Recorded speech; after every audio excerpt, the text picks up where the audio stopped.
receiver, or you got some other shit on your mind? We just lost 2 goddamn quarterbacks in one half of football because our line couldn't pick up a backside bandit on max protection. All week long, we work on the calls over again. You are not fucking focused. McKenna, what are you doing? You got to keep your head on a swivel, man. You got to slide out there. Pick up that robber. Roll up those outside linebackers. Beeman. Know your sight adjustments. Understand? Sanderson and Fox will break off their routes, but you got to be there. You got to deliver it. 2 goddamn turnovers in one half.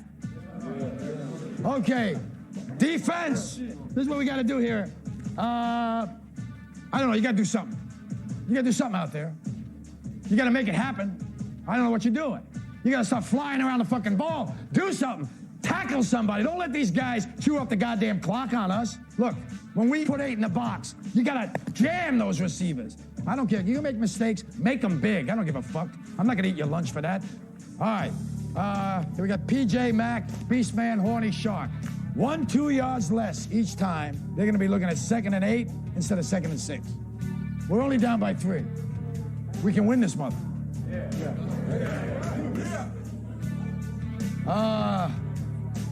We got 3 losses in a row. I'm sick and tired of this. Are you? Because if you're not, raise your hand. Come on. If you're going to act like a loser, raise your hand. If you're going to act like pussy, raise your hand. What the hell are you doing, Jay? I didn't want you to be the only pussy with his hand raised, Coach, so I figured I'd help you out. Okay. Gentlemen, this is where we live. We're not going to let them fuck with us in our own house, are we? Okay, let's go out there and kick some ass.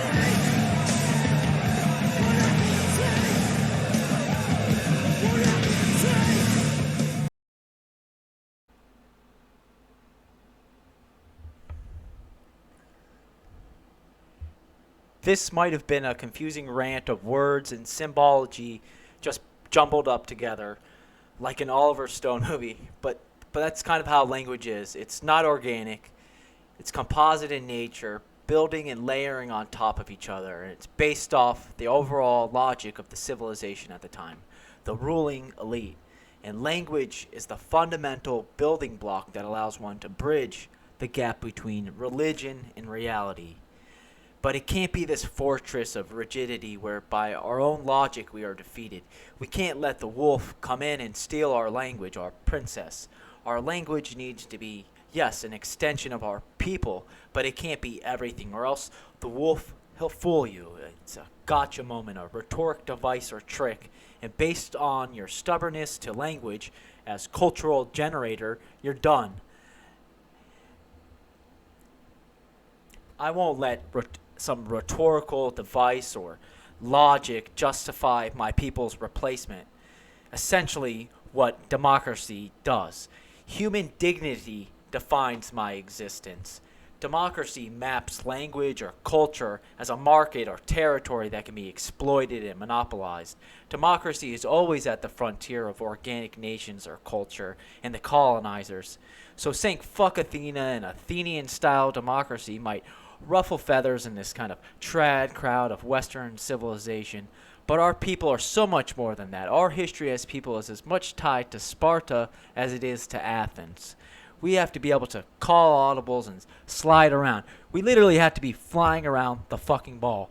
We have to have an eye for the ball, a nose for the ball, but we also have to be able to protect the football, right? The narrative, it never sleeps, and you have to be the first one there with the right words and the right logic. Just saying something is anti-this or anti-that is great. It's enough to jam the signal, but ultimately we want to write our own myths. We want to build our own civilization with monuments to reflect our own interests and champion our own values.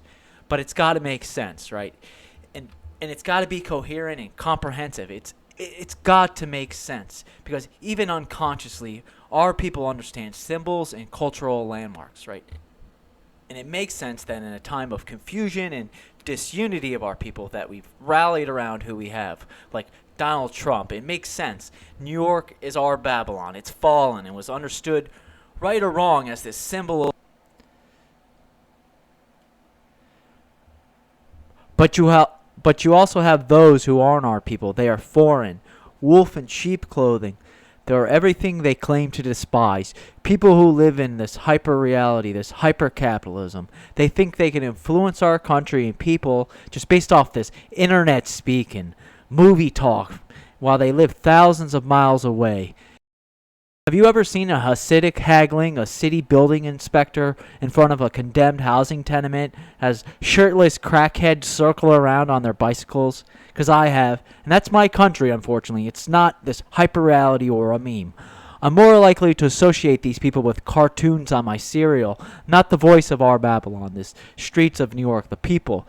People say they hate capitalism and blah, blah, blah, Marxism, but they worship the same operating logic, the calendar and the language. Or they see the people as resources to be mapped and exploited, namely the American political cultural landscape, right? This 4-year calendar. Hit the dinger and subscribe and go to my Patreon. And the only people who take them seriously are these young, impressionable youths and misinformed dupes. And unfortunately for us, that's enough, right? That's a lot of people.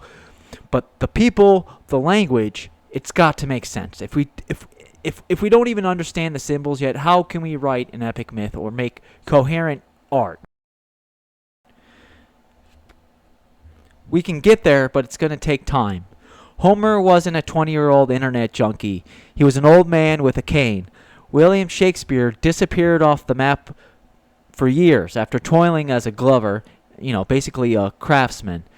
We are in the belly of the beast right now, in the fire, and as a necessity, the language will come, and it makes sense that it'll have to be this religious pursuit. That's why to those who don't ultimately associate with our people, or considered foreign, I'd say, due to their lack of urgency, right? They don't want to be part of this new religion, or they're afraid to take the plunge. They label it as made up, but it's all made up. So you can either circle back afraid to Christianity and Western civilization or Judeo-Athenian liberalism, or you can fall into the abyss of nihilism, or we can suffer through this long enough until all those with the will, the grit, the zeal, and industriousness build a world worth living in.